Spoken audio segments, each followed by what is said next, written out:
Excited to have him on the show today. I'm going to patch him through right now. Hey, Jason, how you doing? Doing good. How are you doing? I'm doing great, man. Thanks for taking some time to call in. Absolutely. How's life? It's going well, man. It's going very well. Been busy. Yeah. But it's a good kind of busy. Oh, that's what I like to hear. And can you tell us a little bit about, was it last week or the week before you guys kind of locked yourself in the studio and just jammed? Yeah, so that was, let's see. I think that was over Memorial Day weekend that we went into the studio for the first time. And we went in from, we had a show at the Crocodile on Friday, and then we spent Saturday, Sunday, Monday, and Tuesday in the studio.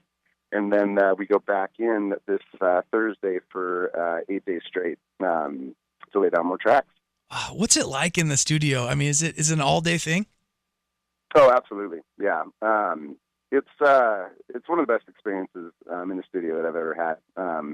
We've been into a few others, and this one just a lot of artists have recorded there, and a lot of big artists, and it just feels good to be in a room where a lot of creativity is or has been made, and it's really helping with our writing process as well. We've got a group of songs that we're really happy about, and just being in the studio, we've been able to kind of rearrange the songs and make them probably the best that we've ever really come up with. Can you tell us a little bit about Mealfrog, how it got started, how long you guys have been doing this? Yeah, absolutely. So I think it was right after college in 2008. Me and my good friend Ryan Peterson, who plays the ukulele for the band, we had gone over to Hawaii, and we're kind of jamming around over there for a bit, and then came back and decided we wanted to start a band. And really kind of gradually built the band one by one with just a lot of good friends that kind of played music. They either had a guitar or really just loved music in general. So it was a very organic growth from the very beginning. Our drummer CJ had never played drums before. I just handed him a djembe and kind of let him take the reins from there. And RP ended up moving down to San Diego, and when he came back, he had learned how to play ukulele, and so he started kind of doing that. And then Brandon, knew a lot of these guys from college, and he played acoustic guitar a little bit, and so he kind of fit right in with everything. And then Casey went to high school with a lot of the guys, so he plays lead guitar and just rips at it. So he joined the band last, and then Chad, the bassist, I actually went to high school with, and was living with him and a group of guys right after college. And so it all just kind of came together, and one day I asked them all to come up. I was playing, mostly solo gigs, and asked them to join me for a night, and then it just kind of took off from there. And that was actually about 6 years ago. We just had the 6-year anniversary here on the 7th, so we've been together ever since, and same guys, and never had to switch anyone out or no one ever left. So it's been a good solid ride. Jason, now this is the second album you guys are working on? Yes. Okay, and then we've done a few singles. Okay. In between, but this will be our second full length album. Tell us a little bit about the music videos. I always love watching those when you guys get those live. How much recording, how much time goes into that?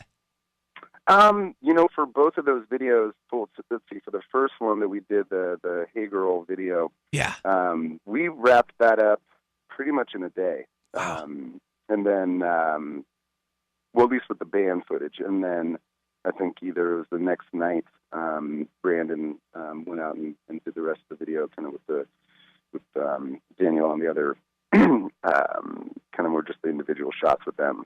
But for most of the video, it was done in just a day, and then a little bit in the evening. And then same with the Love video. That one we wrapped up in, probably a few hours. Now, tell us a little bit about the feel of the second album. What can you tell us about the songs on there? Yeah, it's a lot different. Well, I mean, not different. It's still the same Mealfrog, but better. Our writing is better. The way we're playing our instruments is better. We've really come a very long ways from that first album that we've done, and they're more catchy. I'm certainly getting better at writing lyrics to these songs and melodies, and you can just tell. I mean, for a long time I couldn't really even listen to our songs. I couldn't really get into them, and with these new songs, I already can't stop listening to them. They're just on a fully different level of where we've been before, and it's been extremely exciting. And our live shows are getting better, and I think some big things will happen with this. Let's talk about that. Let's talk about the live shows. What are those like, and how long? I mean, you've got it's been at the Crocodile and a couple other places around the area. What are those shows like? They're it's an adventure. Every show is, I think, a little bit different. Every venue is different, and so there's definitely, I think, a certain vibe to the different places that we play.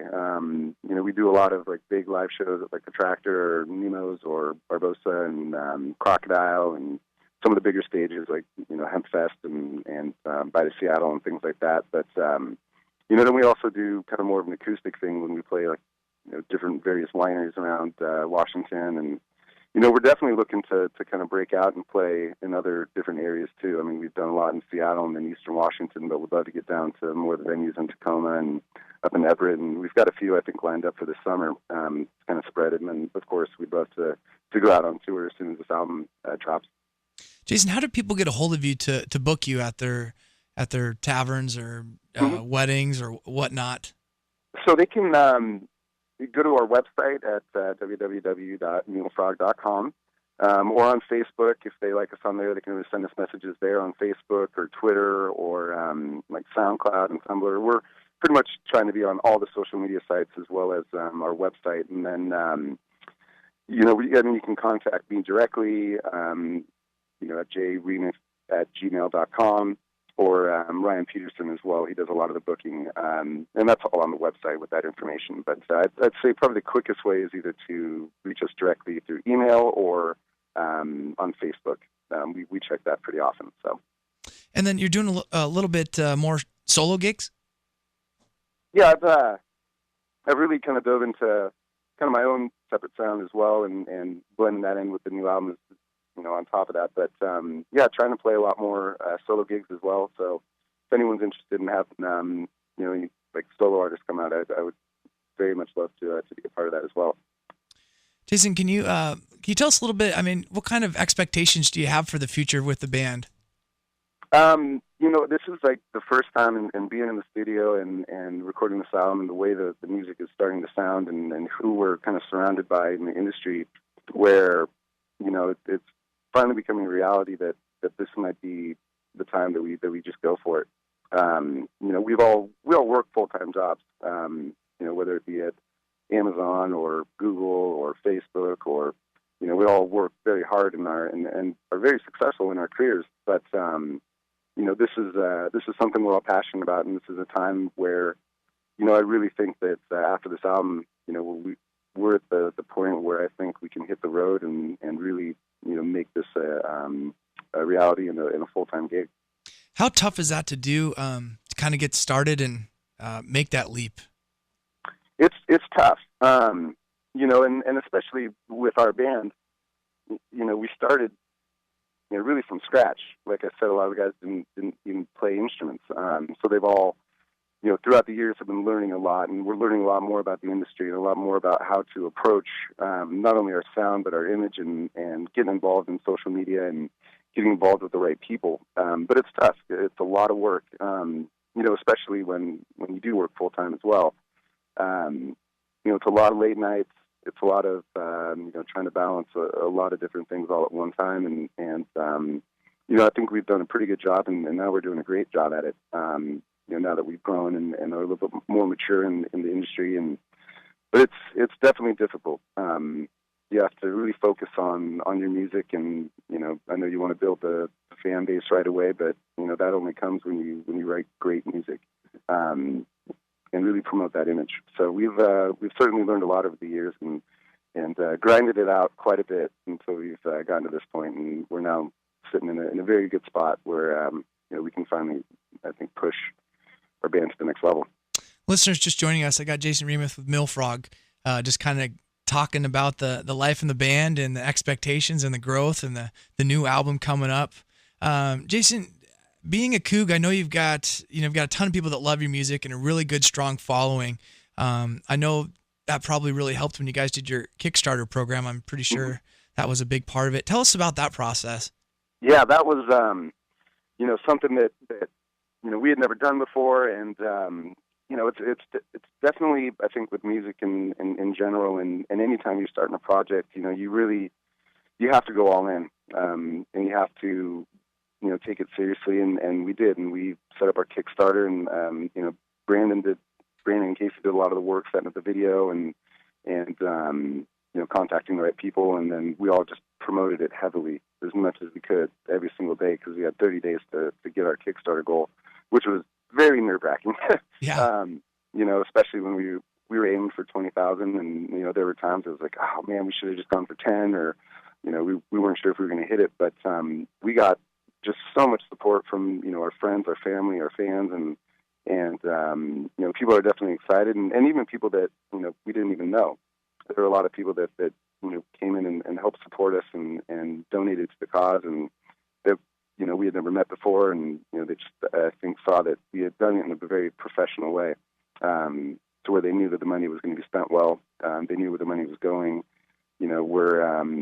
I've heard a lot of horror stories about the Kickstarter prizes and people not getting those, but we're the type of band that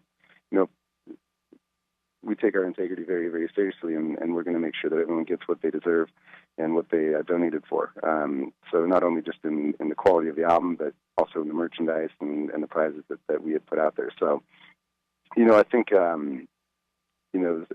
hard as it was and as nerve-wracking as it was 100% worth it. And now we're finally in the spot where we think we need to be. And even people that couldn't donate financially to the cause, I mean, we're always posting our Kickstarter all over their social media sites and really drawing that crowd. So we can't thank the people enough for everything that they've done for us, and radio shows like yourself and Seattle Night Out. And, just New Day Northwest and everyone that really helped promote that. We hold very deep to our hearts, and hope to work with everyone again. Yeah, you've got a lot of people pulling for you, for you guys. And how is it being a band this day and age with social media? How's that kind of changed the music industry? Yeah, it's that's a great question. It's definitely made music more accessible. It's given bands, I think, that avenue to really promote themselves, not only just to their fans here locally, wherever they are, but worldwide. I mean, we've got a lot of fans in various different places around the world, from Brazil to Sweden to Russia to everywhere, which is really cool when you see fans liking our music and they're continents away. It's something that's very special and wouldn't, I don't think, be possible without social media. But it's also a lot of work. We try and keep up with it as much as we can, which is difficult though with us all working full time. And so we'll be looking for probably a publicist and different people to really build not only Mealfrog as music, but as a business, and